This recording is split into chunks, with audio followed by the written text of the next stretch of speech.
Chers utopistes, bonjour. Bienvenue dans le podcast du projet Utopia, un podcast dédié au rapport entre science et société.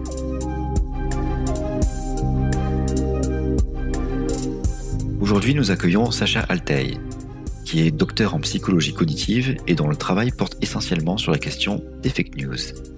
Les fake news sont un grave problème de nos sociétés contemporaines.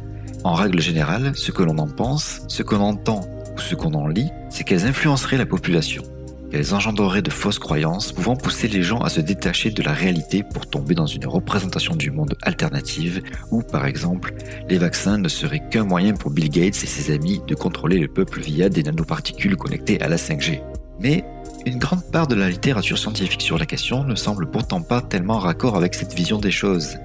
Avec Sacha, nous allons parler d'un papier qui identifie plusieurs méconceptions sur la question des fake news, car il est peut-être temps d'appliquer un peu d'esprit critique sur nos propres idées reçues. Souvent, j'ai l'impression que dans le discours, on a l'impression que si par exemple on arrive à combattre les idées anti-vax sur Facebook, alors il n'y aura plus d'anti-vax. Et ça, je pense que c'est une erreur en fait. Il y a tout un tas de sujets que les journalistes traitent assez mal, et en plus où les intuitions des gens, a priori, sont mauvaises. La question, c'est un peu le rôle causal, il vient d'où ? Est-ce que le rôle causal, c'est vraiment les fausses informations ? Ou est-ce que c'est un peu plus les priors des gens ? Il y a à peu près 30% des gens seulement qui disent faire confiance à l'information qu'ils trouvent sur Internet. Donc les gens, en général, sont sceptiques. On pourrait repenser un peu cette définition de mésinformation. Enfin, il y a plein de manières de créer un peu des fausses représentations chez les gens sans dire des choses complètement fausses. Eh bien bonjour Sacha, bienvenue pour ce premier épisode du podcast du projet Utopia. Je suis ravi de t'accueillir dans ce podcast et ensemble on va parler un petit peu de science et de tes recherches. Comment vas-tu ? Très bien, c'est un plaisir de discuter avec toi. On a déjà discuté un peu, c'était très plaisant.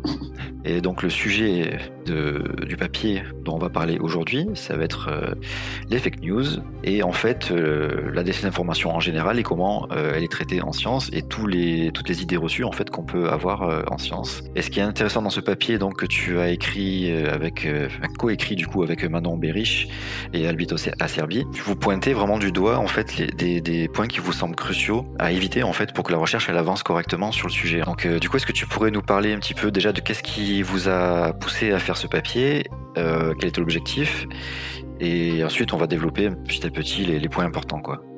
Alors, donc Manon a fait aussi sa thèse sur les fake news, elle l'a fait à Sciences Po, elle. Donc dès le début de nos thèses, en fait, on a commencé un peu à échanger et on est devenus amis, on se partageait pas mal d'articles et du coup on a beaucoup d'atomes crochus. Et ça fait longtemps qu'on se disait qu'il fallait qu'on écrive une revue pour un peu synthétiser toutes les critiques qu'on avait de la recherche existante sur la mésinformation. Mais par recherche existante, je veux pas dire la science en général. En fait, notre position, elle est pas si minoritaire que ça. Donc, en fait, pour résumer rapidement juste notre position, c'est que les fake news, c'est pas si important que ça, et qu'en fait, il y a d'autres trucs un peu plus importants, et que à la marge, elles ont pas beaucoup d'effets.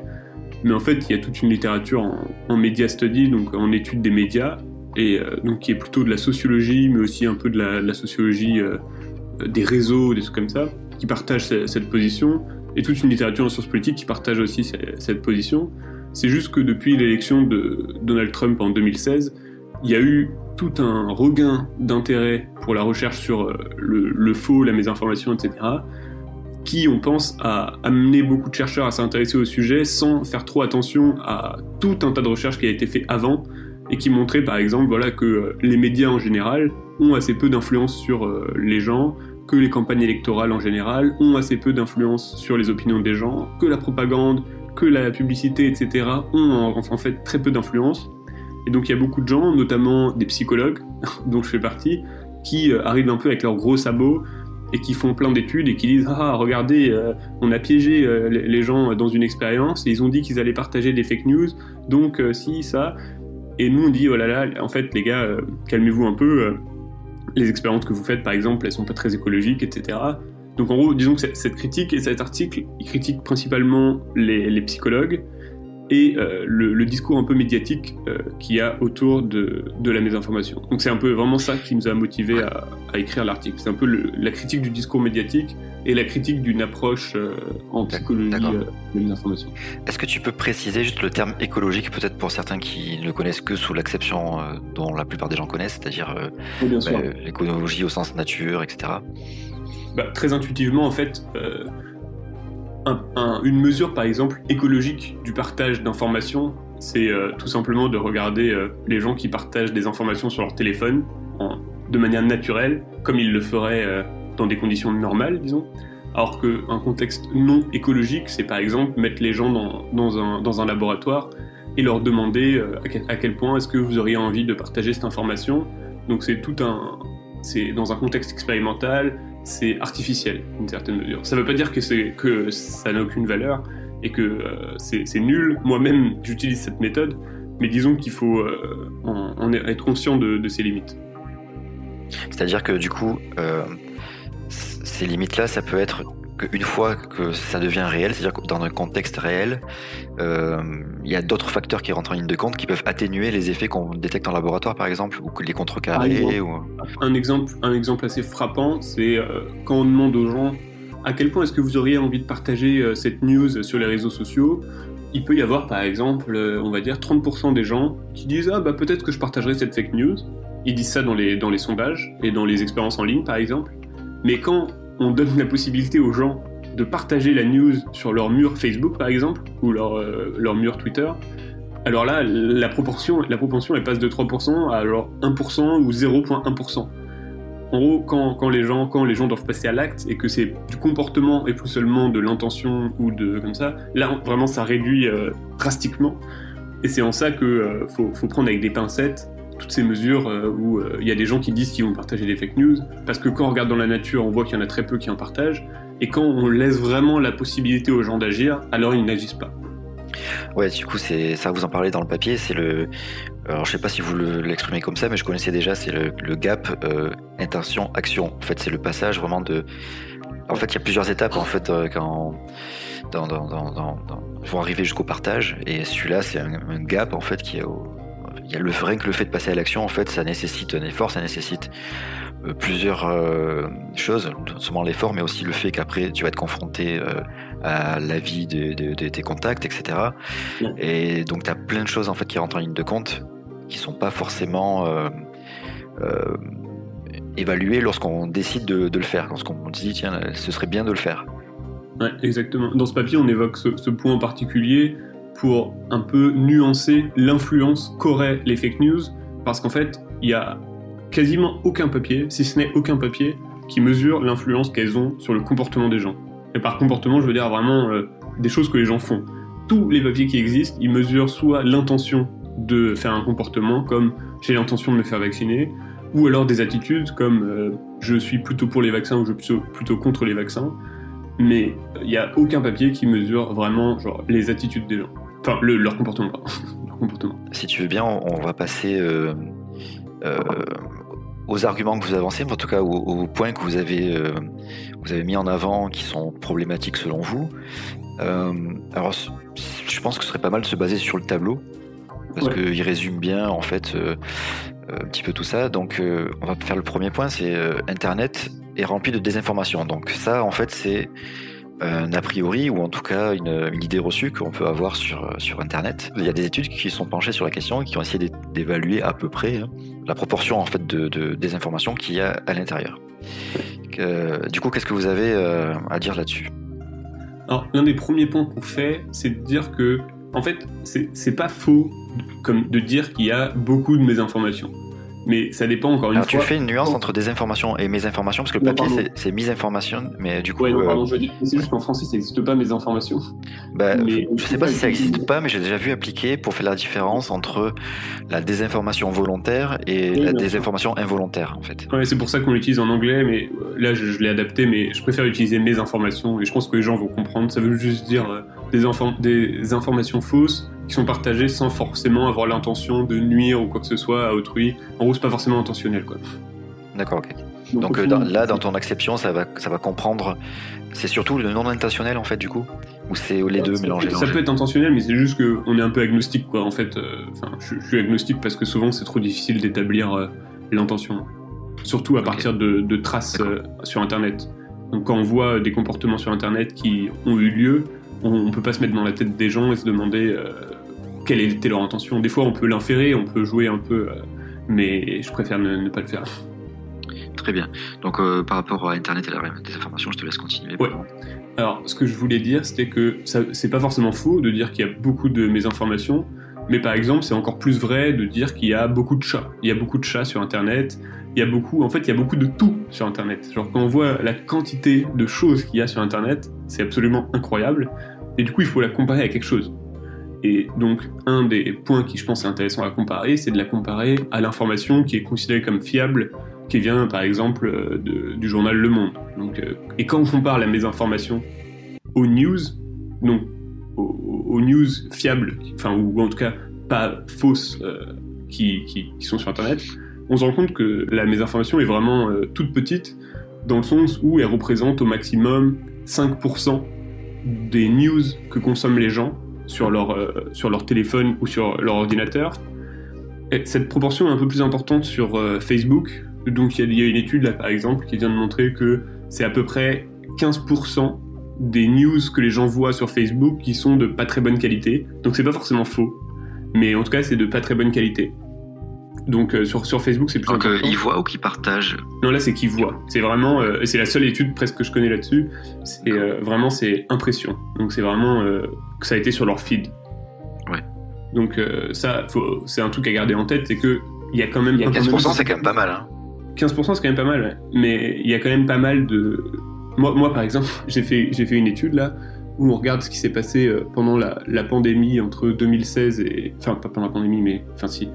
J'ai regardé les interactions sur Facebook avec les sites fiables ou pas fiables. Les sites fiables, par exemple, Le Monde. Les sites pas fiables, c'est, je sais pas, Les Moutons Enragés, Égalité et Réconciliation, etc. Et sur Facebook, en France, les sites pas fiables représentent quand même 25% des interactions.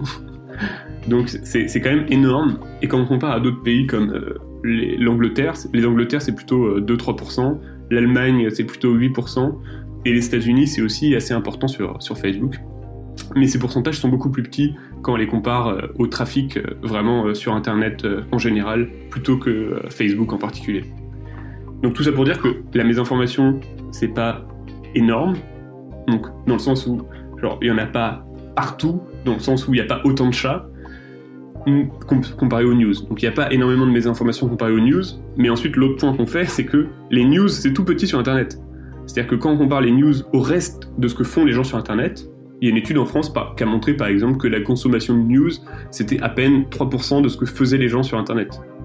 Donc c'est pour ça qu'il faut... Je pense que ça change énormément selon les personnes, quoi. Exactement. Il y a beaucoup de gens qui consomment juste pas du tout de news. Et on y reviendra peut-être plus tard, mais... Enfin voilà, dans une étude par exemple par la Fondation Descartes en France, c'était à peu près je crois 50% des gens qui consommaient moins de 2 minutes de news par jour sur Internet et sur leur téléphone, etc. Donc enfin, faut aussi prendre ça en compte dans le fait de dire que il y a 20% de fake news ou 15% ou 5% de fake news. D'accord, mais ça c'est sur les news, et quand on regarde par rapport à tous les autres trucs que les gens font, tous les autres types d'informations que les gens consomment, c'est vraiment tout petit. Alors, moi justement, j'avais une petite remarque critique à faire sur ce point-là. Du coup, tu me diras ce que t'en penses. C'est que, certes, ça représente assez peu en proportion, mais moi, ça me paraît en fait hyper évident. Pourtant, je suis très attentif à toutes ces questions-là, etc. Et ça me paraît vraiment évident que les fake news représentent très peu par rapport à l'ensemble des informations. En fait, ça dépend de comment on définit fake news et ça dépend de comment on définit vraie news, quoi. Si ça se limite juste au site d'information ou au site de désinformation, ça me paraît hyper évident. C'est-à-dire que évident que quand je vais consulter... Alors je sais pas, ça dépend des études, mais c'est vrai que j'avais vu des études qui se consacraient vraiment que aux sites d'information, style les journaux, etc., genre comme tu disais Le Monde. Mais après, il y en a certaines, elles utilisent même les vraies informations, que j'ai pas halluciné par exemple, tu vois. Ouais. Et donc c'est problématique, ça change complètement la proportion des choses, quoi. Et les sites de désinformation, c'est souvent justement des sites, comme tu as dit... des moutons enragés ou à égalité et réconciliation.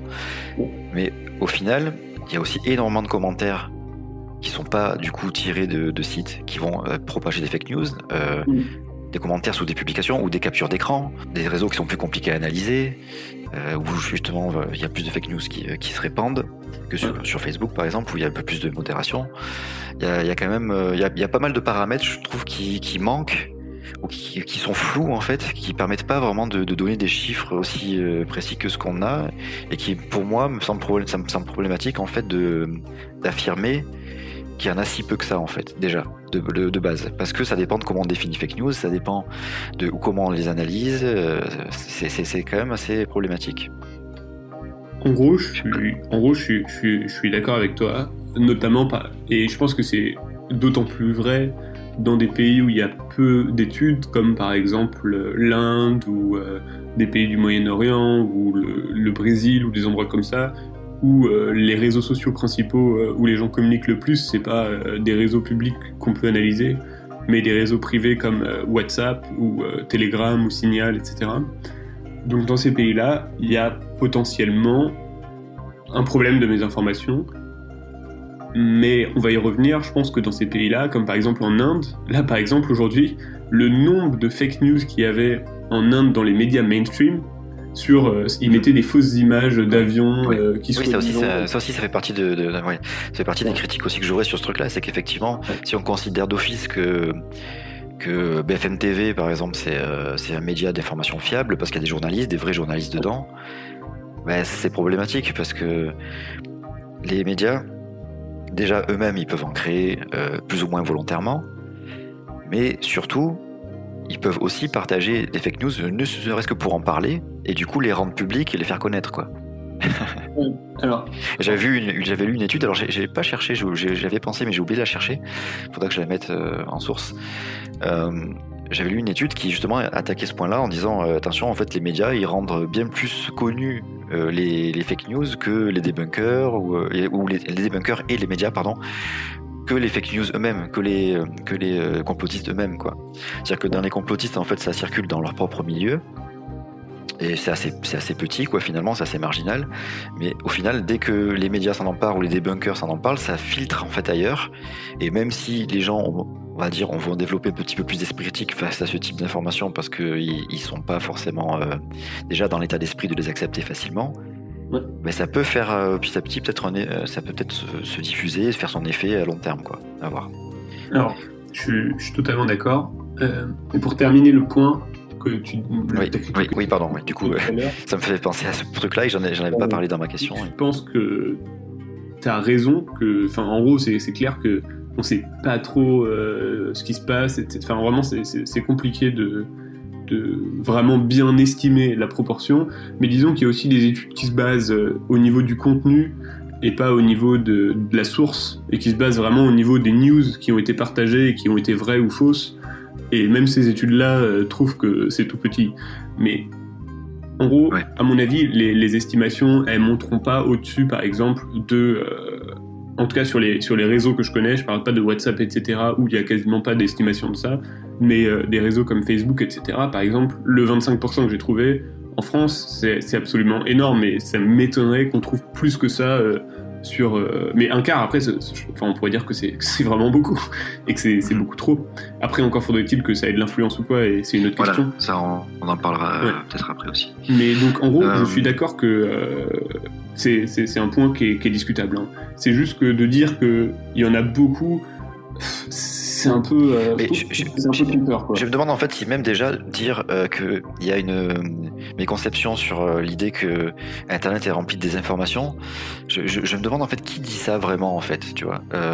J'ai pas l'impression que les gens le pensent vraiment quand ils disent qu'il y a plein de désinformation. J'ai pas l'impression qu'ils pensent vraiment que ce soit la majorité des informations qui sont fausses en fait sur Internet.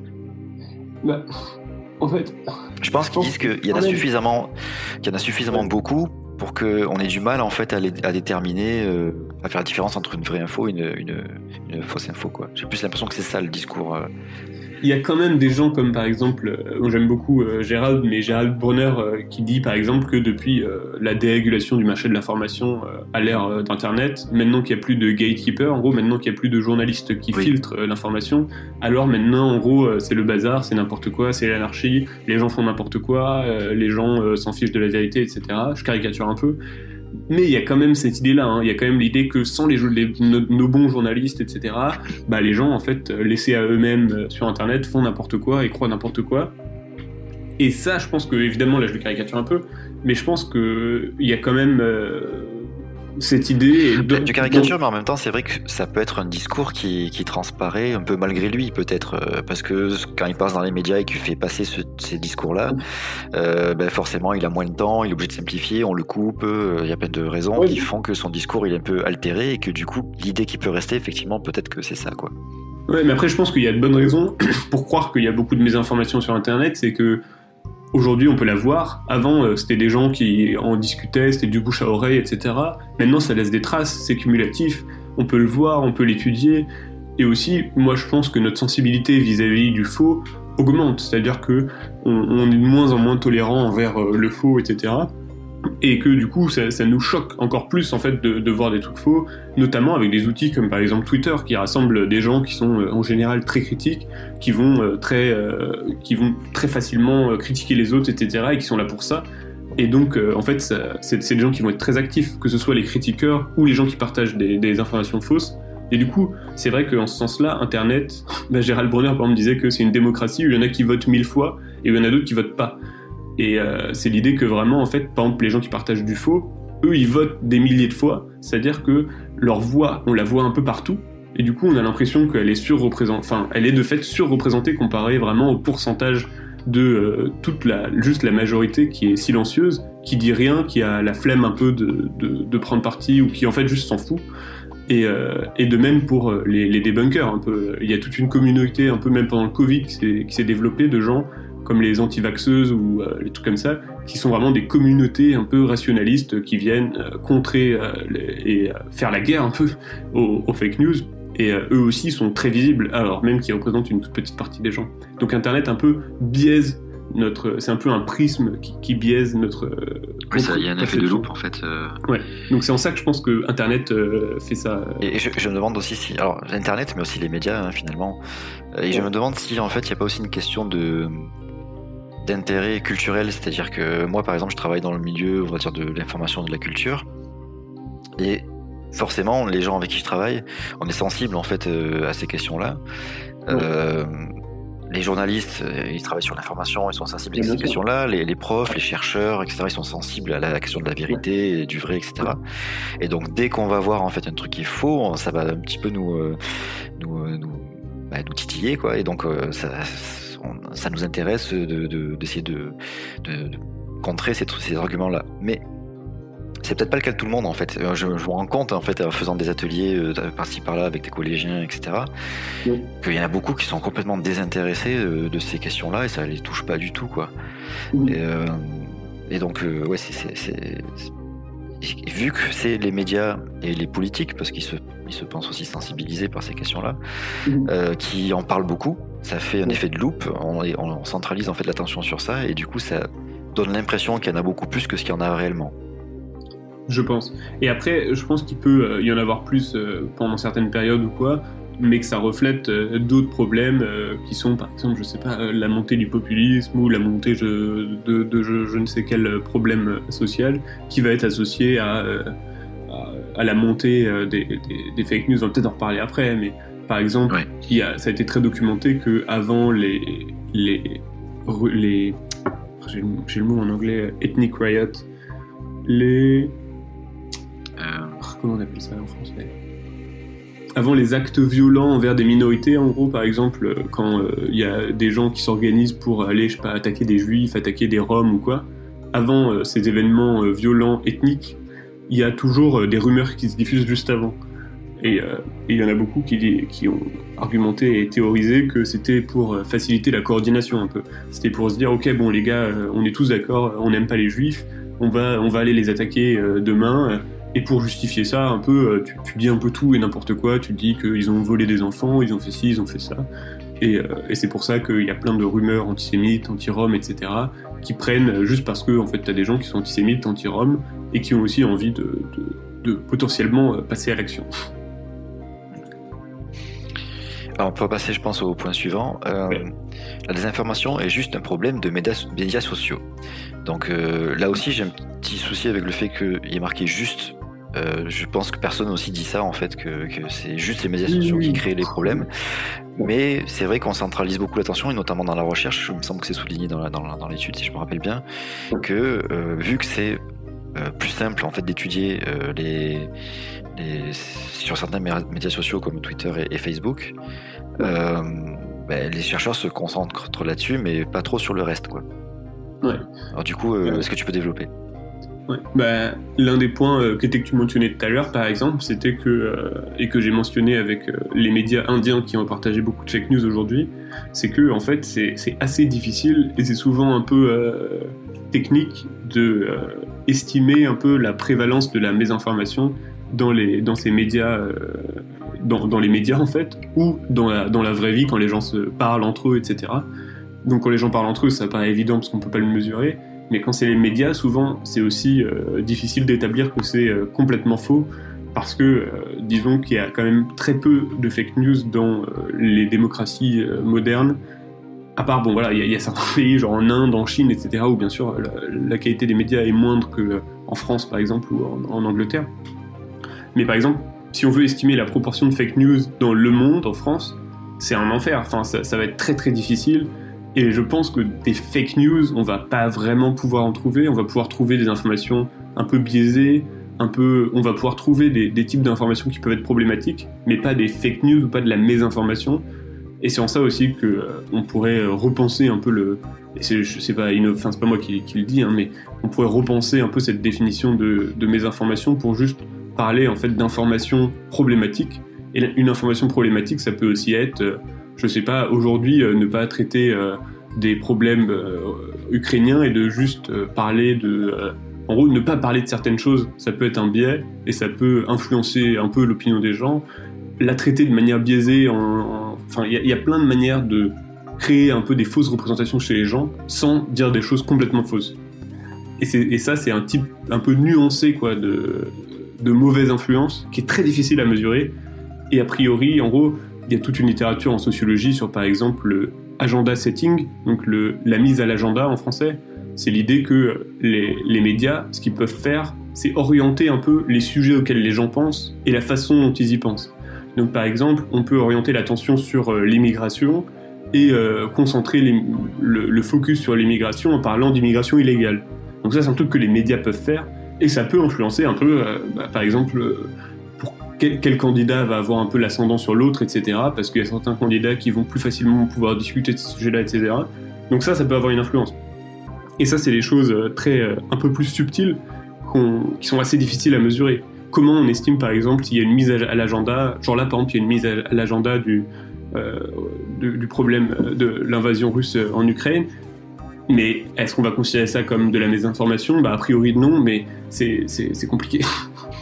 Ouais, c'est compliqué, puis en plus, je veux dire, quand tu es psychologue et que tu fais des études sur ces sujets-là, t'es pas spécialiste de tous les sujets pour savoir à quel moment les médias ils font de la merde ou pas, quoi. Donc oui, c'est clair que c'est compliqué. Ouais.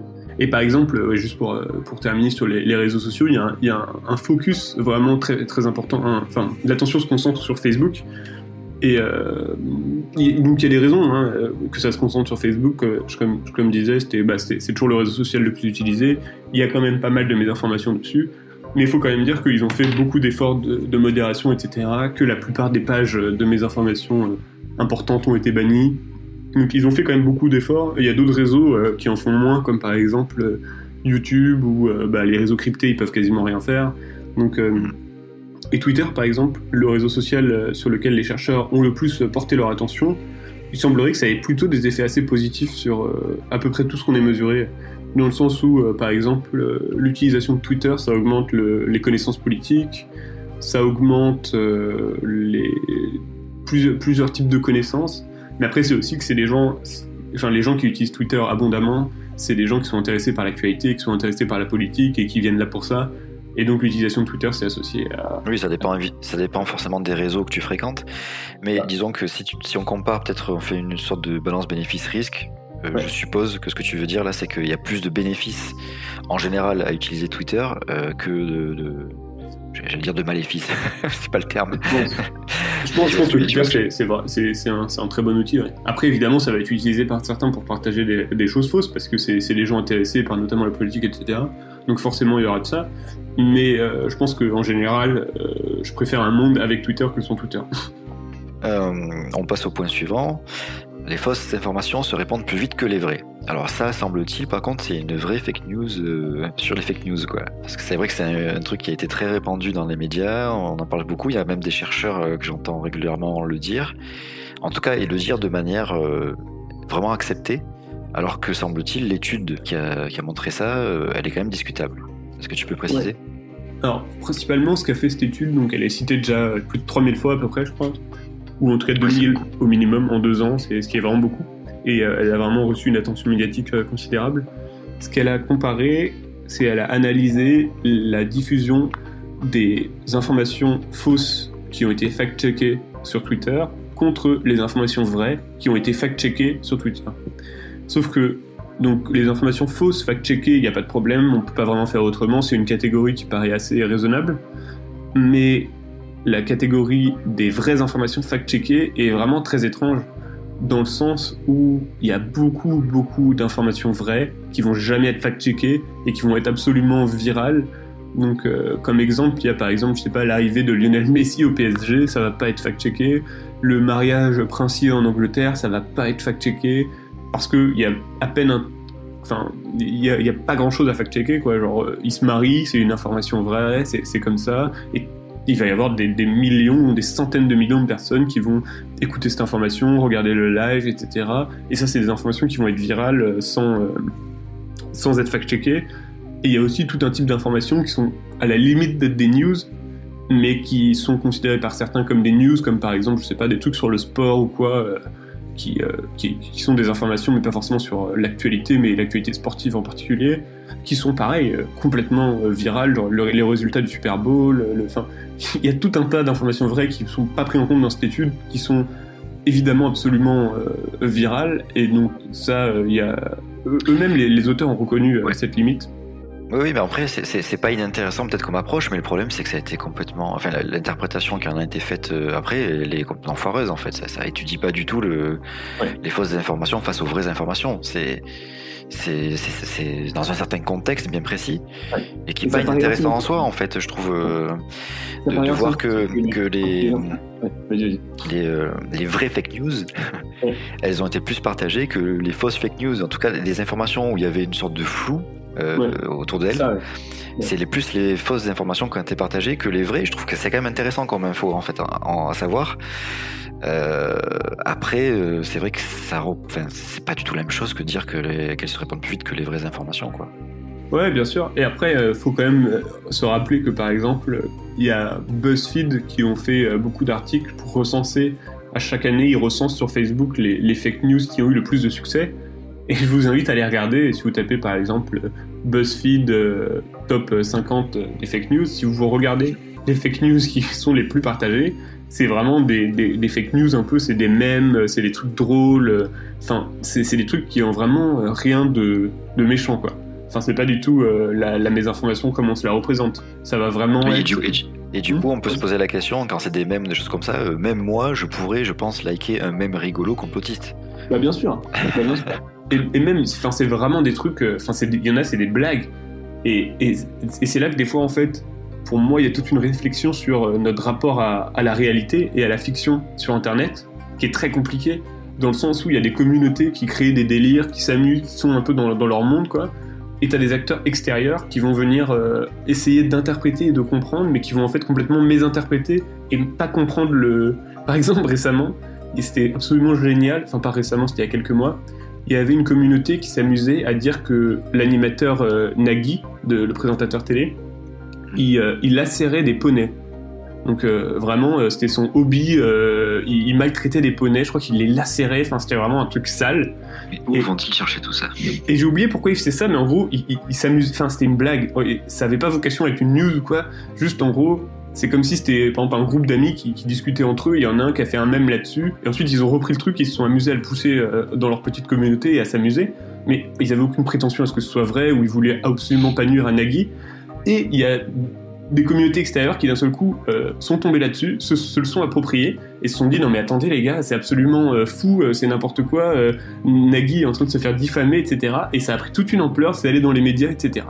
Et c'est vraiment juste que, enfin, ils ont rien compris au délire quoi. Et donc il y a un rapport comme ça à la fiction qui, je pense, est difficile à estimer sur Internet. Et je pense que ça pose beaucoup de problèmes parce que les représentations mentales des gens, on n'y a pas accès sur Internet. On a accès que à des traces et du coup c'est vraiment dur. C'est la même question quand on discute en fait avec des personnes selon le ton qui va être employé à l'écrit, on va peut-être mésinterpréter l'intention qu'il y a derrière. Exactement. Et il y a plein d'usages que les gens font de l'écrit sur Internet pour marquer l'ironie, pour marquer tout un tas de trucs. Mais en fait, ces usages, ils varient en fonction des groupes, des lieux sur Internet. Enfin, Internet, c'est pas un truc homogène. Il y a plein d'espaces différents avec plein. Enfin, après, sur un même, il y a peut-être un flou artistique parce que tu vas pas forcément utiliser le petit smiley à côté. Donc... Exactement. Et il y a des codes. Enfin, on a tous utilisé des codes entre des amis pour parler sans être compris par les autres. Et sur Internet, il y a aussi de ça en fait. Et c'est marrant. Sur Reddit, il y a beaucoup de groupes comme ça qui parlent et qui essaient de faire des trucs un peu innovant, un peu bizarre, et comme ça peut-être, enfin, mais je trouve, voilà, c'est super difficile de savoir ce qui se passe sur Internet. Donc faut pas tirer des conclusions trop fortes. Alors, ce point suivant, les gens croient tout ce qu'ils voient sur Internet. Alors encore une fois, je trouve que c'est un petit peu fort comme affirmation, mais après on comprend ce que tu veux dire, c'est qu'il y a cette tendance à penser que les gens sont facilement crédules. Ouais, bah alors, ça rejoint un peu ce que je dis là sur le fait que c'est difficile de savoir ce qui se passe dans la tête des gens. C'est pas parce que les gens ils vont partager quelque chose, c'est pas parce qu'ils vont le liker, c'est pas parce que ils vont faire tout un tas de choses. Et ça, c'est difficile de se dire ah ok, cette personne-là, elle a été convaincue par ça, elle a changé d'avis, maintenant ça va avoir une influence sur son comportement ou quoi. Enfin, en gros, on peut pas. Il y a plein d'étapes quoi. Il y a plein d'étapes où il y a beaucoup d'incertitudes quoi. Il y a trop d'étapes, et même juste sur croire. Après là, je vais pas rentrer dans un débat philosophique, mais disons que il y a des gens comme par exemple Dan Sperber qui suggèrent qu'il y a plusieurs types de croyances. Il va y avoir des croyances qui sont intuitives et qui sont un peu qui ont une influence directe sur nos comportements et sur lesquels on peut assez peu de choses, comme par exemple j'ai l'intuition qu'il y a du saumon dans mon frigo et je le sais et je vais agir dessus, je sais qu'il expire dans 2 jours, etc. Donc je sais pas si c'est le meilleur exemple. Parce que c'est pas vraiment une croyance, où tu sais qu'il y a du saumon ou tu en as pas quoi. Bon, la croyance n'est pas forcément. Enfin, je pense que. Bon, on va pas rentrer dans ce débat, mais en gros, les savoirs sont des croyances. Enfin, il y a pas de. On peut pas. Oui, c'est difficile de déterminer. On peut pas dire ça c'est un savoir, c'est sûr. Même la théorie de Darwin, enfin, c'est un savoir entre guillemets, mais en fait, enfin, c'est trop dur de dire ce truc. Disons qu'il y a un niveau de certitude quand tu dis que tu as du saumon dans ton frigo, il y a un niveau de certitude qui est quand même élevé. Je sais pas si c'est le meilleur exemple, quoi. Voilà. Bien sûr, mais ça se trouve quelqu'un là est rentré et a pris le saumon du frigo et ça se trouve il n'est plus là. Donc ça se trouve c'est une croyance fausse. Enfin, je ne sais pas. Là, je suis pas allé la vérifier. Et ça se trouve j'ai halluciné. Enfin bref. J'étais persuadé d'en avoir, mais bon bref. Vas-y, continue dans ton exemple. Je pense qu'on a compris. Mais il y a aussi 2 types de croyances intuitives qui sont juste vraiment. Là, j'ai l'intuition que si je lâche mon verre, il va tomber par terre. Que si, enfin, tout ça, c'est des attentes intuitives que j'ai sur le monde, qui vont avoir une influence sur mes comportements, etc. Et j'ai aussi des croyances qui sont de type réflexive, qui sont par exemple, je sais pas, la tectonique des plaques. Je me dis que s'il y a des montagnes, c'est parce qu'il y a des trucs sous les continents qui bougent et qui. En gros, j'ai un peu toute cette croyance sur le fonctionnement du monde ou le fait que, je sais pas, la Terre tourne autour du Soleil. Enfin, j'ai tout un tas de croyances qui n'ont absolument aucun impact sur mes comportements et qui, par exemple, en gros, les gens qui croient que la Terre est plate, ils ont une croyance réflexive que la Terre est plate, mais ils se déplacent comme nous, ils font tout comme nous et ça ne change absolument rien à leur comportement. Et Tout ça pour dire que c'est pas parce que les gens disent qu'ils croient quelque chose que ça a forcément un impact sur leur comportement. Et c'est pas parce que les gens like des choses sur Facebook qu'ils y croient. Et même quand ils y croient, ils peuvent y croire entre guillemets. C'est-à-dire qu'ils peuvent y croire comme dire voilà, moi je crois que la Terre est plate. Mais qu'est-ce que ça veut dire vraiment de croire que la Terre est plate? Ça veut pas dire grand-chose. Alors, vous citez, je crois que c'est dans cette partie-là que vous citez une étude de Kim et Kim, si je me rappelle bien, qui ont utilisé une enquête pour saisir les croyances et les comportements des gens avant et après la diffusion d'une rumeur. Cette rumeur, c'était que Obama était musulman. On a un petit peu entendu parler de cette rumeur en France. Alors je cite en fait ce que vous dites. Alors ils ont constaté qu'après la diffusion de la rumeur, davantage de personnes étaient effectivement susceptibles de croire qu'Obama était un musulman. Cependant, cet effet était presque entièrement le fait des personnes prédisposées à ne pas aimer Obama. Et la diffusion de la rumeur n'a eu aucun effet mesurable sur l'intention des gens de voter pour Obama. Cela ne devrait pas être une surprise, étant donné que même les campagnes et les publicités politiques n'ont qu'un effet très faible et indirect sur les électeurs.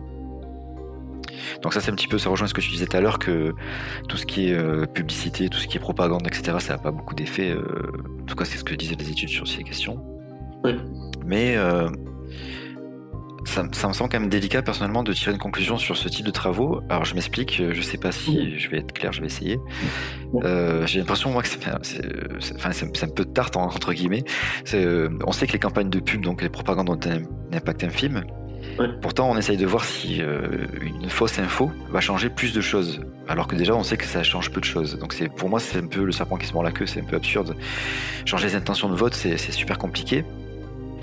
Parce qu'en fait, je pense que c'est pour ça, enfin c'est une des raisons, c'est que la dimension politique en fait elle correspond généralement à notre vision du monde. Donc c'est quelque chose qui nous définit énormément, qui est hyper ancré, c'est hyper enraciné quoi si tu veux, et ça fait partie de ce qui nous définit. Donc forcément c'est difficile à faire changer.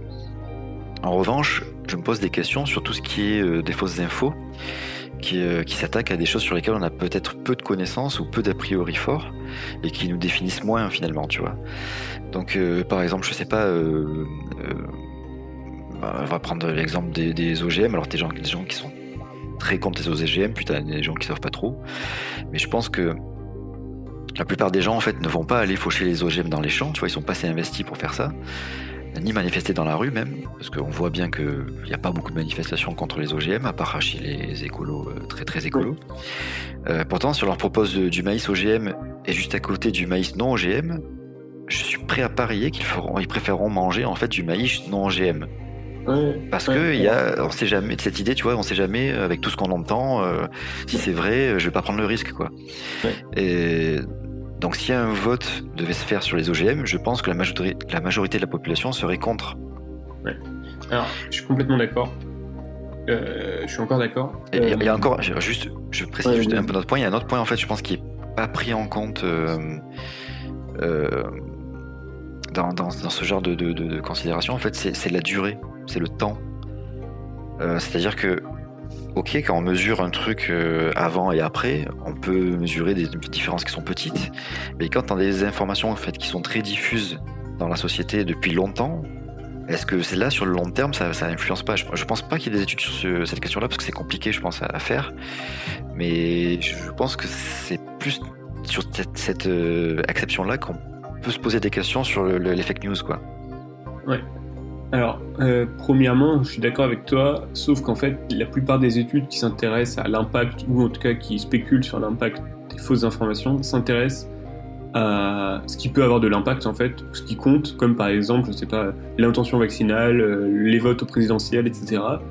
Et tous ces grands trucs, par exemple, voilà, les votes, pour influencer le vote au présidentiel aux États-Unis, c'est absurde, enfin, c'est quasiment impossible, en fait, d'influencer. Un républicain ne va pas voter démocrate, un démocrate ne va pas voter républicain, comme tu dis, c'est juste impensable. Même si quelqu'un discute avec Biden et qui est républicain, il va pas changer d'avis. Enfin, c'est vraiment, c'est très difficile de faire changer ça d'avis. À la marge, l'avis que ça peut avoir, l'influence que ça peut avoir, c'est motiver des gens à aller voter, par exemple, ou démotiver des gens à aller voter. Ça, en tout cas, les informations vraies peuvent un peu influencer ça. Ensuite, pour ce qui est des intentions vaccinales ou des trucs comme ça, tout ce qui est sur la santé et qui peut avoir un impact un peu réel, un peu fort, Ça, pareil, en fait, les gens sont très sceptiques. Genre, on voit, par exemple, même les vieux républicains, en fait, ils se font vacciner. Aux États-Unis, les républicains qui ne sont pas vaccinés, c'est principalement des jeunes. Donc, malgré le fait qu'ils regardent Fox News, etc., les vieux républicains, ils se font quand même vacciner parce que ça a un impact sur leur santé et donc ils prennent le truc au sérieux. Donc, quand ça a de l'impact sur la santé, quand c'est des trucs qui vraiment relèvent de l'identité politique, forcément, même les vraies informations ont assez peu d'influence. Donc, les fausses informations en auront encore moins. Et ton deuxième point, c'était quoi ? C'était sur la durée, sur le temps. Ah ouais. Ouais, non, il y a très peu d'études là-dessus. Et pour les OGM, c'est intéressant parce que je trouve que les OGM en France, c'est vraiment l'une des thématiques que les journalistes maltraitent assez régulièrement. Il y en a d'autres, hein, je pense, mais comme par exemple le glyphosate ou le nucléaire. Il y a tout un tas de sujets que les journalistes traitent assez mal. Et en plus, où les intuitions des gens, a priori, sont mauvaises. C'est-à-dire que c'est des intuitions qui vont être, pour les OGM, ça va être par exemple, mais on prend un peu l'essence d'un être vivant, on la met un peu dans un autre être vivant. Du coup, par exemple, si on prend le gène d'un poisson et qu'on le met dans une tomate, alors ça fait un poisson tomate. Enfin, en gros, les gens ont vraiment des mauvaises intuitions sur les OGM et ils connaissent un peu rien à la génétique et tout ce qui est. Je pense que déjà de base, tout ce qui est modification dans la nature, ça fait peur en fait de base. Voilà. C'est ça. Donc, en gros, disons qu'en plus du fait que les journalistes font mal leur travail sur ce sujet, les gens sont prédisposés entre guillemets à ne pas aimer ça et dans tous les pays quasiment les gens aiment pas trop les OGM. En tout cas, il y a peu de pays, même après il y a des pays où les OGM servent vraiment et sont beaucoup utilisés, où par exemple tous les agriculteurs vraiment adorent ça et donc la population est en général assez pour. Ouais. C'est un peu comme le nucléaire en France par exemple. En France finalement on n'est pas si anti-nucléaire que ça parce que il y a plein de gens qui connaissent des gens qui travaillent à la centrale et on sait que c'est utile pour l'économie, etc. Mais dans tous les autres pays, par exemple, le nucléaire, c'est assez contre-intuitif, dans le sens où les radiations, c'est mauvais. On a vu Tchernobyl, c'est un truc qui nous infecte. Enfin, en gros, bref, on a tout un tas de mauvaises intuitions. Donc, dans ces cas-là, c'est sûr que les fausses nouvelles, elles vont avoir de l'influence parce qu'il y a un terreau vraiment fertile, quoi, pour que ça prenne. Et dans ce cas-là, les vraies informations, il faut qu'elles fassent vraiment un travail supplémentaire pour convaincre les gens. Et dans ces cas-là, c'est très difficile. En fait, je pense par exemple que l'exemple des vaccins, il est intéressant parce qu'il est aussi contre-intuitif. On s'injecte le microbe, quoi, enfin, dans les vaccins classiques en tout cas. Complètement. Et du coup, c'est une des raisons qui fait que ça peut déjà pousser, ça peut, comme tu dis, créer un terreau fertile pour l'acceptation de ces idées. Mais par contre, pour contrebalancer, il y a plein de phénomènes sociaux qui rentrent en ligne de compte. Par exemple, le fait de voir qu'il y a plein de gens vaccinés autour de nous qui n'ont pas de problème. Donc du coup, ça va nous permettre d'atténuer notre peur, en fait. Ouais. Et en fait, justement, avec les OGM, c'est pas le cas parce que en France, c'est interdit d'en cultiver. Les gens qui mangent des OGM, en général, ils savent pas qu'ils mangent des OGM. Donc, c'est beaucoup plus compliqué. Et donc, c'est pour ça, je pense que c'est plus fertile, effectivement. Mais du coup, il y a pas mal de points, je pense, qui peuvent être fertiles. C'est un peu compliqué à évaluer, quoi. Ouais, non, je suis d'accord. Mais dans ces cas-là, après, la question c'est un peu le rôle causal, il vient d'où ? Est-ce que le rôle causal c'est vraiment les fausses informations ou est-ce que c'est un peu plus les priors des gens, que ce soit leur connaissance, leur identité ou juste leur biais cognitif entre guillemets, donc la manière dont ils vont traiter l'information. Et moi je pense que souvent une grande partie de la part causale, elle revient à ces prédispositions, ces priors et les attentes qu'on a sur le monde. Les trucs qui vont flatter ces priors, ils vont marcher. Les trucs qui vont pas les flatter, ils vont pas marcher. Et voilà, quoi. Mais justement, est-ce qu'une des capacités des fake news, c'est pas justement de jouer sur les peurs, sur certains a priori c'est, je pense, une des choses qui peut-être fait que sur des informations un peu floues, les vraies informations peut-être sont moins... sont moins spectaculaires ou sont moins créent moins d'émotions, etc. Et du coup, c'est peut-être pour ça qu'elles sont moins partagées aussi. Complètement. L'article, par exemple, qu'on a critiqué tout à l'heure sur les fake news, qui montrait qu'elles se diffusaient plus vite que les vraies news, elle a montré, par exemple, que donc les fausses informations fact-checkées, elles étaient plus surprenantes, elles étaient plus nouvelles. De storytelling autour, quoi. Ouais, elles avaient tout un tas de propriétés qui faisaient qu'elles étaient mieux que les vraies news fact-checkées.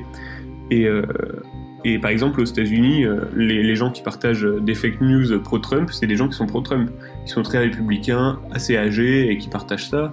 Et ceux qui partagent des fake news démocrates, c'est les démocrates. Donc c'est sûr que les fake news, quand elles prennent, c'est parce qu'elles recrutent un peu les priors des gens, donc elles flattent les pentes les moins honorables de leur esprit. Bon, maintenant que je parlais de Gérald de Leclerc, c'est tout en tête.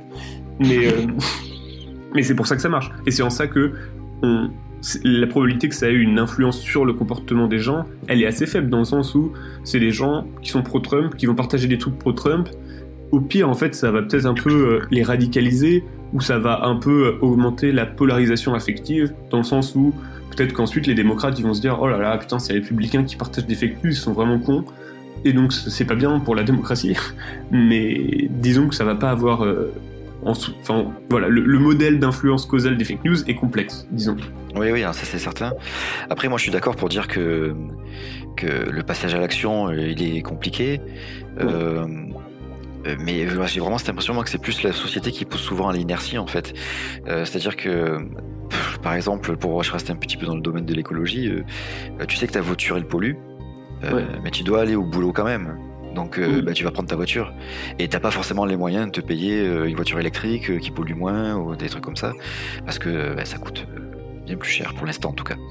Et t'as aussi le fait que tu as les transports en commun, mais à Paris d'accord, mais après en province c'est parfois plus compliqué quoi. Quand ça coïncide pas forcément avec les horaires de ton travail, de l'école des enfants, du sport, des choses comme ça, donc du coup tu vas préférer prendre ta voiture parce que c'est plus simple quoi. Et bien sûr qu'en matière d'écologie les solutions un peu systémiques au niveau de... Enfin, vraiment mais ce que je veux dire par là, c'est que ça veut pas dire que les gens sont pas sensibilisés à ces questions-là et ça n'a pas d'incidence sur eux. En fait ça a l'incidence déjà je pense peut-être sur leur sentiment de tu sais, une sorte de sentiment d'anomie là, comme on dit souvent dans les théories du complot. Donc un sentiment de perte de contrôle sur les choses, puisque on aimerait en fait pouvoir ne pas utiliser la voiture, mais en fait on se sent obligé, donc on a une sorte de perte de sens, on développe de l'anxiété, éventuellement de la dépression.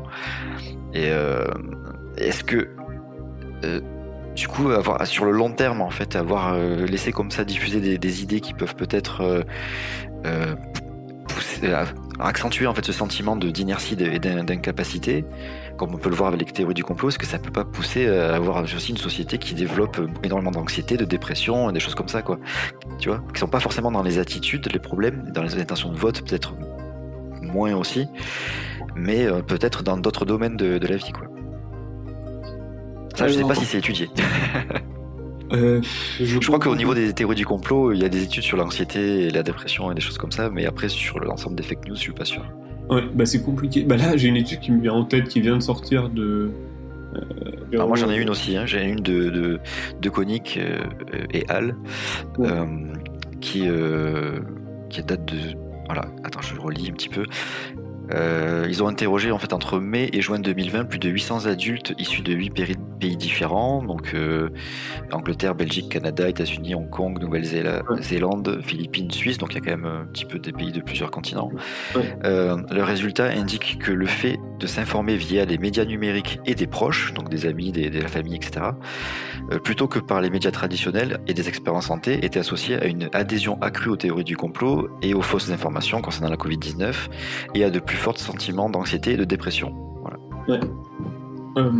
Mais après, c'est pendant la période Covid-19 aussi, c'est un peu spécifique. Ouais, mais après, il y a des études sur des centaines de milliers de personnes qui montrent que avoir accès à Internet, par exemple, pendant la pandémie, ça prédit bien-être. Mais c'est assez... je pense assez intuitif que si pendant la pandémie, t'es en lockdown et que t'as pas Internet... tu t'isoles, quoi, ouais. C'est ça. Donc, faut aussi... il y a aussi pas mal d'études qui montrent que Internet et les réseaux sociaux ont aidé les gens à tout simplement en fait, maintenir le lien social quoi, pendant la pandémie. Et c'est assez contesté le fait que les réseaux sociaux soient vraiment un peu la cause de l'adhésion aux théories du complot ou quoi. Disons que la littérature est assez mitigée. Il y en a pas mal qui trouvent que oui, c'est le cas, c'est lié, d'autres qui trouvent que c'est pas le cas. Et ensuite, il y en a d'autres qui suggèrent que c'est le cas seulement pour les gens qui ont une mentalité conspirationniste. Donc, en gros, plus tu as une mentalité conspirationniste et que tu utilises les réseaux sociaux, plus tu vas en fait tomber dedans. Mais si t'as pas une mentalité conspirationniste et que tu utilises les réseaux sociaux, en fait, tu vas pas tomber dedans. Donc, et moi je suis assez convaincu par cette explication qui est un peu de dire, bah voilà, il y a des prédispositions, et si t'es pas prédisposé un peu... Mais évidemment qu'Internet facilite l'accès aux théories du complot, ça c'est clair et net. Mais ça facilite aussi... Après, pour préciser, les prédispositions, elles sont pas forcément psychologiques. Elles sont aussi sociales. Ça peut être, ça va être aussi... Ton vécu, par exemple, ne serait-ce que ça. Ouais, exactement, ouais. Après, ça, du coup, ça devient psychologique, mais je veux dire, il n'y a pas forcément de traits psychologiques initiaux où t'es né avec, quoi. Je veux dire. Bien sûr. Et même s'il y en a, ils s'activent que dans certains environnements. Par exemple, t'as beau naître un peu parano, etc., enfin avoir certaines tendances psychologiques. Si t'es dans un environnement où tout le monde est super sympa avec toi, tout le monde fait confiance, enfin toutes les interactions que t'as avec les institutions sont bonnes, etc., bah tu vas sûrement pas être conspirationniste, hein. Donc faut quand même que tu sois un peu parano et qu'en plus t'aies des mauvaises interactions avec les institutions, que ta situation sociale ne soit pas très bonne. Enfin, il y a tout un tas de choses qui doivent se... Enfin voilà, même s'il y a des prédispositions, ça veut pas dire que... Enfin, c'est jamais déterministe. Après, le compositisme, c'est compliqué parce qu'effectivement, s'il y a plus... On voit plus souvent effectivement des gens qui ont des problèmes sociaux, on va dire, dans leur vie, développer des idées conspi. Il y a aussi des gens chez qui tout va bien, qui ont un boulot, ils gagnent bien leur vie, et qui développent des idées conspi. Ça existe aussi, c'est plus rare. Oui, c'est plus rare. Mais ça existe aussi. Donc c'est vrai que c'est un phénomène très compliqué. Mais bon, là, on va pas parler complotiste. C'est vrai, pour tous les phénomènes, il faut regarder un peu au niveau du groupe, quoi. En gros, il y a toujours... En gros, je veux dire, si on prend un individu, forcément... en gros, ça invalide pas la règle. C'est pas parce que... Oui, non, mais sûr, bien sûr. Et on a parlé du point suivant qui était la désinformation a une forte influence sur le comportement des gens. Je pense pas qu'il y ait de choses à rajouter, à moins que tu aies autre chose à rajouter. Donc du coup on peut passer au dernier point, qui est un très grand nombre de personnes est désinformées. Est-ce que tu peux nous parler de ce point-là ? Ouais. En fait, ce point-là, c'est une principale critique des titres un peu alarmistes et tapageurs récents, enfin pas récents, je veux dire ces 10 dernières années au moins, dans les médias, avec par exemple un sondage a montré que 60% des Français croient à au moins une théorie du complot, ou aux États-Unis il y avait des titres un peu du New York Times aussi par exemple qui disaient aujourd'hui QAnon est aussi important que des religions majeures, et donc des titres vraiment qui suggèrent que waouh, il y a vraiment enfin tout le monde est conspirationniste, ou tout le monde etc. Et tous ces titres tapageurs, ils se basent sur des sondages où ils demandent aux gens à quel point est-ce que vous croyez, par exemple, à cette théorie du complot. Donc évidemment, ils l'appellent pas théorie du complot. Et en fait, il y a toute une littérature méthodologique sur la critique de ces études, enfin de ces sondages en particulier. Enfin pas ceux sur les théories du complot en particulier, mais sur les sondages en général et la manière dont on pose des questions. Et une chose qui ressort, c'est que la plupart de ces sondages où on trouve, je sais pas, 60% des Français croient en une théorie du complot, c'est des sondages qui ont des problèmes méthodologiques. Notamment, ils proposent par exemple pas d'option de dire je ne sais pas. En fait, une critique aussi plus profonde, c'est que souvent, ils demandent pas aux gens à quel point ils sont sûrs. La manière dont ils posent les questions, ça laisse suggérer que tu peux un peu deviner. C'est...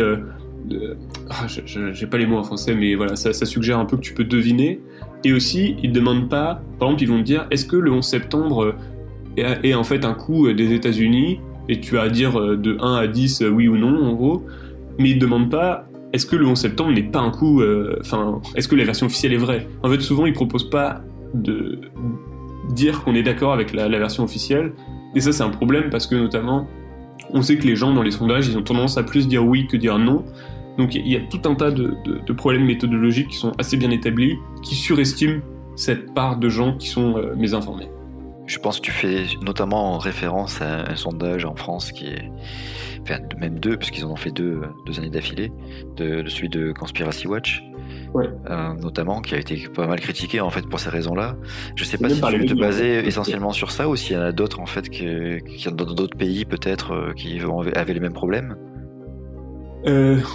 Dans l'étude, dans notre papier, je m'appuie sur un papier qui a analysé en fait il a analysé tout un tas de sondages. Ah voilà, je me souvenais plus, tu vois. Ouais. Okay. Mais en gros, il y a des papiers qui ont vraiment fait une analyse un peu quantitative. Mais moi, intuitivement, oui, j'avais ça en tête. J'avais les titres que je vois un peu des fois alarmistes sur Twitter. Et ensuite, quand je vais voir le sondage, je me dis, ah putain, vraiment, ils sont pas... Ouais. Même par exemple, des fois, il y en a qui mesurent la Terre plate en disant, est-ce que vous pensez qu'il existe des preuves qui suggèrent que la Terre est plate? Et tu te dis, waouh, non mais... Et tu vois, c'est ça que je veux dire par deux. Oui, du coup, même moi, je mettrais oui, en fait, parce que il peut y avoir des éléments, tu vois, où tu peux te poser des questions, quoi. Donc, c'est ça. Et c'est vraiment... tu sens qu'ils font tout pour maximiser un peu l'approbation, parce que si t'as un résultat, genre 80% des gens croient que la Terre est plate, bon, ça c'est trop, parce que les gens vont pas y croire, mais si c'est 20% par exemple, on va se dire, oh waouh, 20% c'est incroyable, et ça va faire la une, et c'est cool, quoi. Enfin, tu vas être content. En fait, je sais pas si c'est juste que tu vas être content, mais en tout cas dans le cas de Conspiracy Watch, je pense qu'il y a effectivement un biais idéologique derrière, c'est-à-dire qu'ils sont militants, donc ils ont envie qu'on en parle, quoi. Bah ouais. Donc forcément ça pose problème. Mais après ça je suis assez d'accord, c'est forcément surestimé, il faut le prendre en ligne de compte, mais le plus gros problème en fait c'est que du coup on sait pas la réalité des choses. Ça peut donner une tendance, mais c'est loin des vrais résultats, ça c'est certain. Ouais, et notamment, il y avait une étude qui était assez marrante, que je cite dans le papier, c'est qu'ils ont mesuré, donc par exemple, pendant un moment, aux États-Unis, on a, donc soi-disant, Donald Trump a plus ou moins dit qu'il fallait prendre du bleach pour donc du... Putain, j'ai oublié comment on dit bleach, bon, ça va être la même chose en français, je pense. Il fallait prendre du bleach, donc c'est du truc pour... comment ça s'appelle en français? Ah oui, c'est pas la Javel? Oui, la Javel, voilà, la Javel, merci. Voilà, c'est ça. Donc il y avait genre à peu près 5% des Américains qui disaient avoir pris de la Javel, et donc il y a eu un peu une panique morale, et il y a une étude qui a demandé aussi, dans ces sondages-là, est-ce que vous êtes récemment mort, ou est-ce que vous avez récemment mangé du béton, ou des choses comme ça? Et t'as aussi en fait 5% des gens qui disent ça. Oui, mais il me semble que c'est cité dans l'étude, ça en plus, il me semble. Ça me parle. Ça s'appelle la constante la constante des lézards, en gros. C'est qu'en gros, il va toujours y avoir 5% des répondants dans son sondage qui vont faire n'importe quoi, ou qui vont un peu... tu vas pas pouvoir les exclure, parce que tu vas pas trop être sûr qu'ils ont vraiment fait n'importe quoi, mais qui vont dire n'importe quoi. Et donc, il y en a qui peuvent venir pour troller, ou il y en a qui peuvent être inattentifs sur quelques questions aussi. C'est ça. Et donc il y a tout un tas de raisons qui font que si c'est 5% dans un sondage et juste 5%, faut se méfier. En gros, les tout petits pourcentages dans les sondages... Déjà, en avoir rempli des sondages ou même des questionnaires scientifiques, des fois, t'as pas du tout la possibilité de revenir en arrière en plus. Donc, tu peux aussi faire des erreurs. Après, tu te dis, ah non, j'aurais pas dû mettre ça. Et tu peux pas revenir en arrière, quoi. C'est couillon. Donc voilà, on a abordé tous les grands points. Mais j'aimerais aussi revenir sur un point que vous développez un petit peu dans la conclusion, qui était le fait que du coup, parler des fake news comme on en parle, de manière un peu caricaturale là peut-être, mais en tout cas, comment les médias en parlent et comment les gens du coup perçoivent peut-être la chose, ça influe peut-être aussi sur le fait qu'on oublie, on met de côté les causes qui pourraient être plus fortes, ou les causes réelles, on va dire, qui auraient une influence sur les gens, quoi. Est-ce que tu peux développer ce point-là? Je ne suis pas très bien exprimé, mais je pense que tu feras mieux que moi. Le point, c'est juste que, en gros, moi je suis d'accord que la mésinformation c'est pas bien, et qu'il faut combattre la mésinformation, pourquoi pas, genre très bien. C'est juste que je trouve que l'attention qui est portée est un peu excessive, et que souvent, j'ai l'impression que dans le discours, on a l'impression que si on arrive à combattre la mésinformation, donc si par exemple on arrive à combattre les idées anti-vax sur Facebook, alors il y aura plus d'anti-vax. Et ça, je pense que c'est une erreur en fait, de se dire que en effaçant un peu ou en combattant ces idées fausses, alors tout va aller mieux et tout. Et en fait, ça je pense que ce n'est pas le cas. Et il y a plusieurs raisons pour ça. C'est notamment que la plupart des discours et des informations fausses, elles viennent un peu, c'est un peu des contre-discours comme on appelle. C'est un peu des miroirs des médias, un peu qui ils disent tout l'inverse. Enfin, l'idée c'est, je cherche un contre-discours vraiment fort, et ce besoin de contre-discours. D'ailleurs, en ce moment, avec ce qui se passe entre la Russie et l'Ukraine, déjà, dans des milieux conspi, il y en a qui disent que c'est faux, qu'ils connaissent des gens là-bas et qu'il se passe rien, des choses comme ça. Oui, bien sûr, et ils vont aussi sûrement prendre le parti de la Russie, je suppose, parce que c'est... Il y en a, ouais. Ouais, il y en a. C'est l'inverse de ce que font tous les médias, etc. Donc à partir du moment où il y a ce besoin un peu de contre-discours, peu importe quel discours on va censurer ou quoi, les contre-discours vont réapparaître. À partir du moment où il y a ce besoin, et donc il faut se demander d'où il vient ce besoin, et ce besoin, il vient d'un rejet des institutions, d'un manque de confiance envers les institutions. Donc encore une fois, je dis pas que ce manque de confiance, etc., n'est pas justifié. Souvent, il est peut-être justifié. C'est parce que, voilà, je disais, les gens ont peut-être eu des mauvaises interactions avec les institutions, ou historiquement, les institutions ont mal traité par exemple, je sais pas, les Noirs aux États-Unis. Ils font moins confiance à l'État, mais ils ont des bonnes raisons de le faire. Donc il y a tout un tas de facteurs vraiment structurels et sociaux qui font que les gens font pas confiance aux institutions et du coup un peu cherchent ces contre-discours. Et c'est un peu illusoire de penser qu'en censurant certains contre-discours, alors on va régler ces problèmes, et ça va pas être le cas. Les contre-discours vont réapparaître si on ne traite pas les problèmes de fond. Et une des choses que je pense peuvent faire les médias aussi qui est pas super, c'est à force de dire que les gens croient n'importe quoi, qu'il y a mes informations partout, etc., les gens en fait deviennent de plus en plus sceptiques. Donc je sais pas si c'est le cas, mais en tout cas, on sait que par exemple les gens ne font très peu confiance à ce qu'ils rencontrent sur Internet. Il y a à peu près genre 30% des gens seulement qui disent faire confiance à l'information qu'ils trouvent sur Internet. Donc les gens en général sont sceptiques de ce qu'ils trouvent sur Internet. Et je pense que c'est bien d'une certaine mesure. Parce que encore une fois, ça c'est un peu déclaratif. Je sais pas si on peut faire confiance à ces 30%, pareil que pour les sondages, tu vois. Parce que ça dépend d'où ça vient sur Internet. Effectivement, si tu as une info qui vient d'un média sur Internet, un média alternatif ou un média, hein, ils peuvent être un peu sceptiques. Par contre, si c'est une info qui vient de leur meilleur ami, ils vont le croire, quoi. Bien sûr. Mais c'est quand même, par exemple, quand on demande Internet, ou en fait on demande aussi des réseaux sociaux en particulier, où on demande les médias, où on demande les amis, etc. En gros, on peut demander tout un tas d'acteurs comme ça. Internet et les réseaux sociaux, c'est vraiment l'un des lieux sur Internet, disons, auxquels les gens font moins confiance. Et je pense que c'est pas forcément une mauvaise chose pas forcément une mauvaise chose, mais disons qu'il y a aussi des coûts à être trop sceptique et à rejeter trop d'informations. Et par exemple, on sait que la plupart de l'information sur Wikipédia est de très bonne qualité. Et si les gens devaient être plus sceptiques parce que on leur dit qu'il y a beaucoup d'informations fausses sur Internet, et dans les médias, on va dire « Ah, regardez, ce professeur, il a piégé ses étudiants en écrivant quelque chose de faux sur Wikipédia », et un peu nourrir ce scepticisme qu'on va un peu sous couvert d'esprit critique. On va dire « Ah, regardez, on développe leur esprit critique », alors qu'en fait, non, on va juste développer leur scepticisme un peu aveugle dans certaines fois. Et ça, c'est pas de l'esprit critique, et je pense que c'est un risque qu'on sous-estime, qui est que, en voulant un peu promouvoir l'esprit critique et la défense contre les fausses informations, on va juste nourrir le scepticisme et le rejet un peu de toutes les informations. Ah ouais, c'est sûr que c'est une question, je pense, qui taraude un petit peu tous ceux qui cherchent à faire, on va dire, de créer de sorte d'enseignement d'esprit critique ou de sensibilisation à l'esprit critique. Enfin, tous ceux. J'espère qu'il y en a beaucoup qui se posent des questions. En tout cas, certaines personnes avec qui j'ai discuté se posent ce type de questions-là et essayent de mettre en place des stratégies, on va dire, pour pas que c'est l'effet inverse de ce que lui qui est escompté à la base, quoi. Mais c'est pas évident, parce que pour l'instant il y a très peu de recherches sur l'esprit critique et surtout sur la transmission de l'esprit critique, et donc on sait pas trop ce qui marche pas. Alors sur le long terme, le court terme, est-ce que ça se transmet que sur les domaines déjà étudiés, ou est-ce que ça peut se développer sur d'autres domaines? Enfin, il y a beaucoup de choses qui sont un peu floues et on patauge un peu. Maintenant, je pense que si on fait rien, on saura pas, parce que tu es obligé de mener des études, tu es obligé de produire des enseignements ou de la transmission pour voir quel effet ça a réellement, quoi. Ouais. Non, moi c'est bien, alors, je suis pas contre la plupart des... Je sais pas si la plupart des interventions sur l'esprit critique marchent, mais en tout cas, a priori, elles ont pas un effet négatif très fort. Enfin, je suis sceptique qu'elles ont un effet positif très fort, mais du coup, je suis aussi sceptique qu'elles aient un effet négatif fort. À mon avis, elles ont juste pas beaucoup d'influence.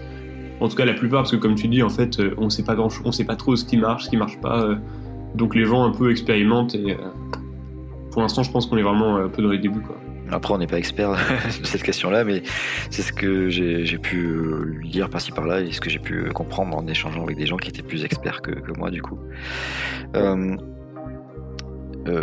Après, pour revenir un petit peu à tout ce que tu dis là, Alors tu penses que tu vas me contredire sur ce point, mais moi j'ai l'impression, j'ai peur en fait que avec ce type de discours, ça donne l'impression que vous avez un point de vue un peu fixiste sur l'humain et sur la société en général. Le fait que vu qu'on change difficilement de comportement, au final, on change difficilement d'avis, au final, la société elle va rester telle qu'elle est, elle bougera pas, il y a rien qui bouge quoi. Et je sais pas si j'ai pas envie que les gens, en fait, je pense pas que vous disiez ça réellement, et j'ai pas envie que les gens y pensent ça, donc comment tu pourrais nuancer peut-être ce point-là? C'est marrant parce que ouais, c'est quelque chose avec lequel Hugo serait vraiment pas d'accord, parce qu'il y a un peu cette doctrine, enfin pas cette doctrine, mais ce proverbe qui est que, j'ai oublié, mais qu'en gros, les gens changent pas d'avis, c'est les populations qui changent. En gros, c'est l'idée que voilà, c'est quand les vieux meurent et que les jeunes arrivent, qu'il y a un peu un renouvellement des idées, un renouvellement des trucs, etc. Et je pense que c'est vrai dans une très grande mesure que la plupart du changement d'avis, il vient du renouvellement des populations, et juste que il y a des gens qui grandissent dans un nouvel environnement, avec un nouveau contexte, etc. Et que du coup, ils n'ont pas exactement les mêmes idées, les mêmes projets, etc. Donc je pense que la plupart de la variance, la plupart du changement vient de la jeunesse, en gros. Ouais, des gens qui sont déjà différents, quoi. C'est ça. Et ça, c'est le cas en particulier quand il y a des changements, par exemple, des bouleversements économiques ou quoi. Alors, par exemple, si d'un seul coup, le pays devient 2 fois plus riche, alors nos enfants seront vraiment très différents de nous, en fait. On s'en rend pas compte, mais psychologiquement, ils vont juste pas être pareils, et ils seront vraiment pas pareils. Il va pas se passer la même chose. Donc je pense que la plupart de la variance, ça s'explique par ça. Donc en ce sens-là, je Du coup, est-ce que les gens qui sont nés sans Internet seront différents des gens ou plutôt l'inverse, les gens qui sont nés avec Internet seront différents des gens qui sont nés sans Internet? Je pense. Après, Internet, c'est pas... moi, j'ai vraiment en tête... Je pense que les choses qui ont vraiment plus d'influence, c'est vraiment les ressources disponibles, en fait. Hein. C'est vraiment... est-ce que t'as assez à manger est-ce que t'as assez à manger? Est-ce que t'as accès à l'éducation? Enfin, c'est vraiment des trucs assez basiques. Donc ça, je pense que c'est vraiment ce qui a en tout cas, de ce que je connais, c'est ce qui a le plus d'influence sur la psychologie des gens. Donc, en ce sens-là, je suis un peu déterministe, et je pense que que l'environnement a une influence très forte sur notre psychologie et sur les attitudes qu'on a, etc. Mais je pense aussi que on peut faire changer d'avis les gens avec des bons arguments. Mais souvent, pour faire changer d'avis les gens, il faut qu'il y ait de la confiance. C'est-à-dire que si les gens font pas confiance, ils vont juste pas accepter les arguments parce qu'ils vont les trouver mauvais. En gros, on fait pas confiance aux sources auxquelles on fait pas confiance. Enfin, en gros, on se laisse pas influencer par les sources auxquelles on fait pas confiance. Dans le sens où, si on pense que les médias sont à la botte de je ne sais quoi et que leur but c'est pas de nous informer, alors on n'a aucune raison un peu de prendre au sérieux leurs arguments. Donc, alors ouais, du coup, je suis d'accord avec ce que tu dis, mais je pose une question sur les changements. Du coup, tu dis que c'est quand même, ça dépend beaucoup du contexte et comment ça s'exprime dans tel ou tel contexte. Et lorsque tu as des changements forts lors de crises financières, crises sanitaires comme on a eu, etc., on a en tout cas l'impression qu'il y a un regain du complotisme ou de ce genre de comportement-là. Et je pense qu'il est réel. Après, c'est difficile parce que c'est la perception personnelle, mais j'ai l'impression que avant le Covid, par exemple, je connaissais très peu de gens qui connaissaient des complotistes, et maintenant j'ai l'impression que tous les gens que je connais, ils en connaissent au moins un, quoi. Tu vois. Donc j'ai l'impression que ça a un peu explosé avec la Covid. Et je me dis que, ok, peut-être que après la Covid, quand ça va se tasser, les gens vont désadhérer un peu à ces idées-là, ou en tout cas ils vont reprendre des comportements un peu plus normaux. Mais les crises, il y en a régulièrement, tu vois. On a eu les crises financières en 2009 ou 2007, je sais plus. Il y a régulièrement des crises. Là, il y a une crise peut-être par rapport à la guerre, etc. On ne sait pas trop ce qui va devenir. Donc, de crise, il y en a régulièrement, et en fait, on a suffisamment de problèmes à gérer lorsqu'on est en période de crise que de se taper en fait le conspirationnisme en plus, quoi. Et donc, est-ce que si on laisse infuser ces problématiques en amont, elles trouvent pas justement lors des périodes de crise des un terrain fertile et donc du coup poser problème parce qu'on n'a pas que ça à foutre en fait de gérer les complotistes pendant des périodes où c'est déjà compliqué quoi. Tu vois. C'est sûr que dans le sens où les crises comme le Covid elles peuvent changer la situation financière de certaines personnes, elles peuvent, enfin, rien que le fait de rester chez soi, de plus avoir d'interaction sociale, etc. Ça a un impact très fort entre guillemets sur la psychologie des gens, dans le sens où ça peut augmenter la dépression, enfin ça peut augmenter tout cette chose. Enfin on sait que le Covid a eu un impact fort sur la psychologie des gens. Ensuite, est-ce que ça a augmenté le conspirationnisme ? Moi, je connais pas d'études convaincantes là-dessus. Après, c'est ça. Moi, par exemple, nous, on a fait ça là à Oxford. On a mesuré comment la pandémie avait influencé la consommation de news sur Internet, le téléphone et sur Facebook. Et ce qu'on a vu, c'est que ça l'a augmenté principalement pour les sites fiables. Et que c'est eux, en gros, qui ont bénéficié le plus de cette augmentation. En ratio, oui, ça me paraît évident. Ça me paraît évident en ratio. Mais même quand on regarde en termes relatifs, sont une minorité forcément. Ouais, bien sûr. Mais même quand on regarde en fait en termes relatifs, c'est-à-dire quand par exemple on met les deux sur la même échelle, comme si en fait ils avaient le même nombre absolu, comme si tous les deux ils avaient 10 visites par exemple. Même quand on fait ça, on voit que sur l'ordinateur et sur le téléphone, c'est les sources fiables qui ont le plus bénéficié du Covid. D'accord, ok. Mais sur Facebook, les deux, c'est vraiment les deux. Les deux ont bénéficié de ça. D'accord. Du Covid. Mais après, encore une fois, c'est compliqué. Ouais, enfin, notre étude n'est pas parfaite. On mesure juste les médias. Donc c'est déjà bien de mesurer les médias. Enfin, mais voilà, c'est pas parfait. Ça inclut pas les groupes Facebook, ça inclut pas en tout cas les groupes Facebook privés, ça inclut pas tout un tas de choses. C'est vraiment les médias. Ouais, non, mais c'est sûr que comme je te disais, après c'est une impression personnelle, mais j'ai l'impression qu'elle est quand même partagée, parce que quand j'en parle autour de moi, c'est le cas de toutes les personnes. Mais après, je te dis, moi je suis dans un milieu qui est sensibilisé à ces questions-là, ouais, etc. Sûr, donc peut-être qu'aussi on fait plus attention. Mais peut-être. Non, mais il doit y avoir des données là-dessus. Enfin, c'est sûr qu'il doit y avoir des sondages qui mesurent le. Non, mais après, peut-être que, comme tu disais aussi, les gens en fait qui sont devenus conspires entre guillemets pendant la Covid, en fait, ils étaient déjà. Mais c'est juste qu'on n'avait pas remarqué parce qu'on parle peut-être pas forcément des problématiques qui auraient fait émerger ce conspirationnisme-là. Et peut-être maintenant ils ont plus de temps aussi. J'en sais rien. Enfin, peut-être qu'il y a tout un tas de choses qui font qu'ils sont plus visibles. En fait, je sais pas. Mais c'est vrai que c'est intéressant parce que je sais pas. Mais c'est intéressant. Bah oui, ça pose en tout cas question et j'espère qu'on aura un peu plus de données dans l'avenir, on verra, mais ça peut être intéressant en tout cas à voir.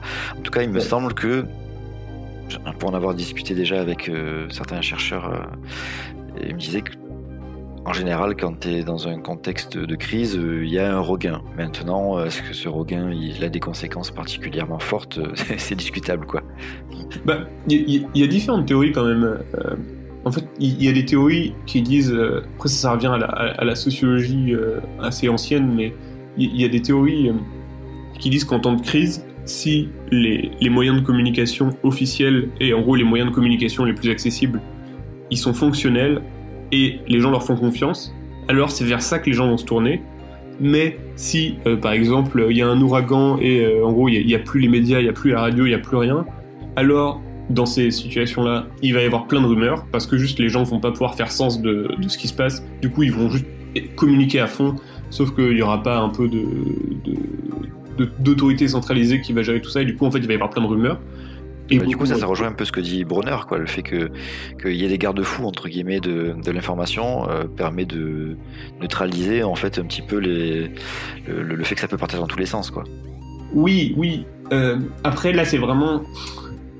Les rumeurs sont pas toujours fausses. Les rumeurs dans les petits groupes, par exemple, de militaires ou les petits groupes de gens au travail, en gros, quand les acteurs des rumeurs sont des gens qui sont assez proches de nous, et on peut vérifier, etc., l'information, dans ces cas-là, les rumeurs ont tendance à être vraies. Mais quand c'est des rumeurs un peu globales sur, je sais pas, la Russie ou quoi, genre là, en fait, les rumeurs, elles sont quasiment tout le temps fausses, parce que c'est des gens qui n'ont pas du tout accès à Poutine, c'est des gens qui n'ont pas du tout accès à tous ces trucs-là. Et du coup, dans ces cas-là, les rumeurs sont... En gros, les rumeurs globales ont tendance à être fausses, alors que les rumeurs locales de gens très proches de nous, comme par exemple, là, je crois que Stephen va se faire virer, celles-là, elles ont tendance à être vraies. Parce que ça veut dire qu'en fait, peut-être que quelqu'un a parlé avec le boss ou quelqu'un a entendu, etc. Et puis on est dans un environnement qu'on connaît mieux et qu'on arrive mieux à évaluer aussi, je pense. Exactement, ouais. Et aussi, on peut tenir les autres responsables. On dit, ah mais moi, Pierre m'a dit ça, ah mais Pierre a menti alors, etc. Alors que c'est un truc sur Poutine et que je sais quoi, c'est un peu genre, ah Pierre m'a dit que Poutine, mais souvent on connaît même pas les noms en fait. Ça va être l'ami de Pierre m'a dit ça, et là on revient dans tout le truc, l'ami d'un ami avec les rumeurs. Et du coup, il n'y a plus vraiment de sources identifiées, et là, ça part en couille, en gros. Ouais, je vois. Bien, merci. Je ne sais pas si tu as des choses à rajouter, du coup, sur ce papier que tu voulais aborder. Non, tes questions étaient très bonnes, et je prends très bien tes critiques, et c'était très, très affûté. Merci. Du coup, là, je voulais préciser que cette étude, je l'ai traduite en français pour ceux que ça intéresse, et je la mettrai en ligne sur le blog du projet Utopia, et donc j'espère que si ça vous intéresse, vous jetterez un œil, parce qu'il y a des arguments qui sont du coup assez intéressants, et il y a aussi pas mal de sources qui sont citées, et ça peut être aussi intéressant de jeter un coup d'œil. Donc merci de nous avoir écoutés jusque-là, merci Sacha pour avoir du coup initié ce podcast, et j'espère qu'on pourra reparler un petit peu de ces questions-là une autre fois, parce qu'il y a pas mal de choses peut-être à creuser encore sur la question. Super. Merci à toi, c'était un plaisir. Merci, allez, à la prochaine.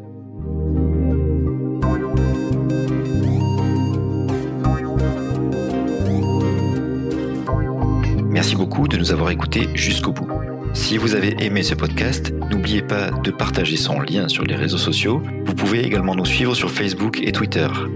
Si vous voulez aider le projet Utopia, nous avons aussi ouvert une page Utip. À bientôt.